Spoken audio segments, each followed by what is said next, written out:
Assalamualaikum warahmatullahi wabarakatuh. Selamat datang ke channel ini. Terima kasih karena telah mengklik video ini. Terima kasih juga saya ucapkan kepada semua sahabat-sahabat yang telah subscribe channel ini. Masih bersama dengan saya Yanto Bulu Kagung Channel. Channel yang biasa memberikan informasi penting seputar tenaga kerja Indonesia yang bekerja di luar negara, khususnya yang bekerja di Malaysia. Video kali ini saya akan memberikan informasi dan update terkini dari beberapa bandara dan dermaga Indonesia yang masih memberlakukan karantina dan bandara yang tidak melakukan karantina terhadap warga negara Indonesia yang datang dari luar negara, serta info-info penting yang perlu diketahui berkaitan dengan program rekalibrasi pulang dan info-info penting lainnya. Tapi seperti biasa, sebelum melanjutkan videonya, bagi yang baru menemukan channel ini, saya minta dukungan sahabat-sahabat untuk like, share, subscribe, serta nyalakan loncengnya agar dapat notifikasi jika saya upload video-video penting selanjutnya.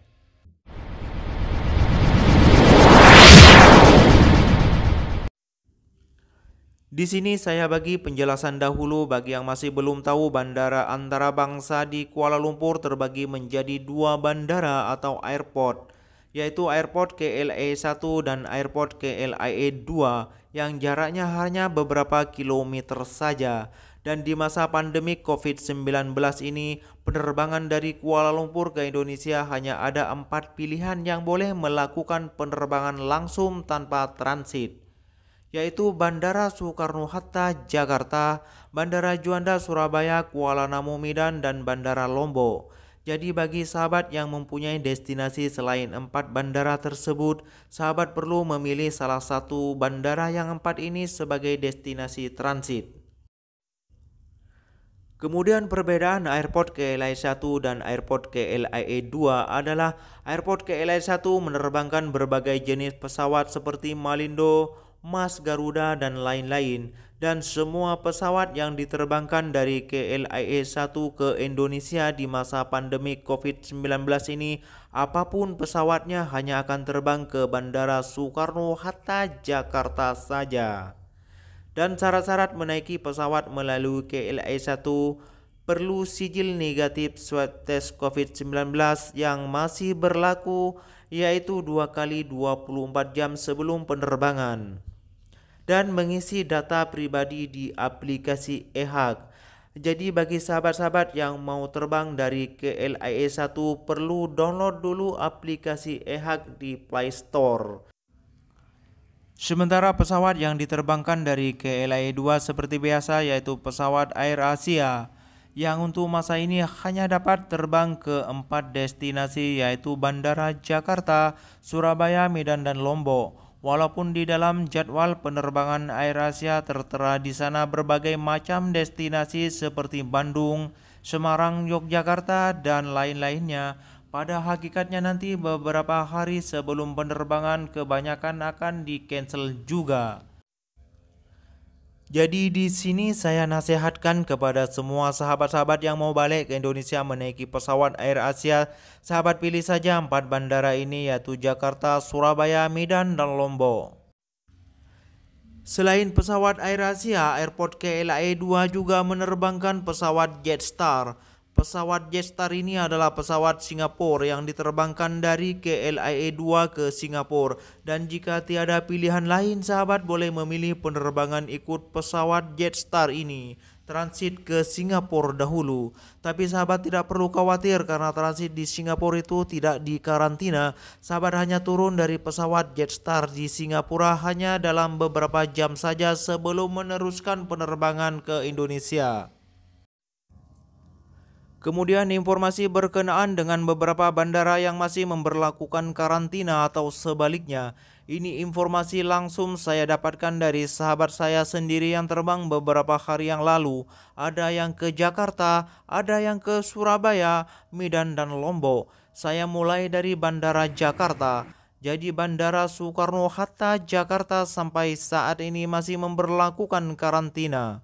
Menurut sahabat yang sekarang masih menjalani karantina, beliau menjalani karantina wajib di sebuah hotel mewah, makan minum semua gratis, yaitu ditanggung sepenuhnya oleh pemerintah. Kemudian Bandara Kuala Namu Medan juga masih memberlakukan karantina wajib bagi semua warga negara Indonesia yang datang dari luar negeri, dan sahabat saya pun yang baru terbang kemarin ke Medan sekarang masih menjalani karantina yang rencananya 5 hari. Kemudian hal serupa bagi warga negara Indonesia yang datang dari luar negeri ke Bandara Lombok. Sahabat saya pun masih menjalani karantina di sana. Namun di Lombok menurut info yang saya terima kadang 3 hari kadang 5 hari. Biaya karantina sama yaitu gratis ditanggung oleh pemerintah. Jadi 3 bandara di Indonesia yaitu Jakarta, Medan dan Lombok sampai saat ini masih memberlakukan karantina wajib bagi warga negara Indonesia yang datang dari luar negara. Sementara Bandara Juanda Surabaya masih sama, yaitu bagi warga negara Indonesia yang pulang dari luar negara yang dalam keadaan fisiknya tidak sehat setelah melakukan swab tes PCR akan diarahkan untuk menjalani karantina di suatu tempat yang ditunjukkan oleh pemerintah secara gratis. Dan bagi penumpang yang sehat, Bandara Surabaya membenarkan kita membuat karantina mandiri di rumah masing-masing. Sementara informasi yang saya terima dari Pelabuhan Batam Center masih sama. Di sana ada 2 pilihan yaitu karantina gratis di satu tempat yang disediakan pemerintah. Kemudian pilihan kedua boleh memilih karantina di hotel dengan biaya sendiri dan menurut informasinya per malam antara 300.000 sampai 500.000.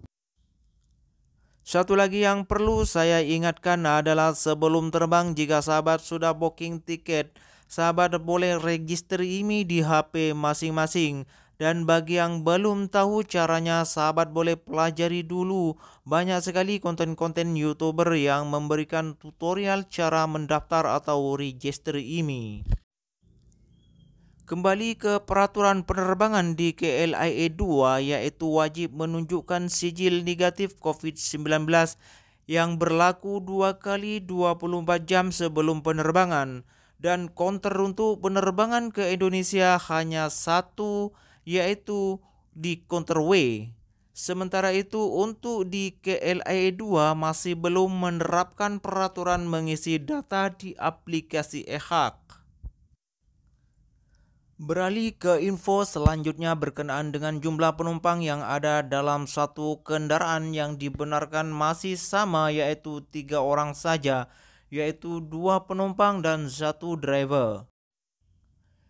Dan yang terakhir ini penting untuk kita sama-sama berikan perhatian bahwa beberapa hari yang lalu kes COVID-19 di Malaysia semakin bertambah hingga melebihi angka 5.000 ke atas setiap harinya.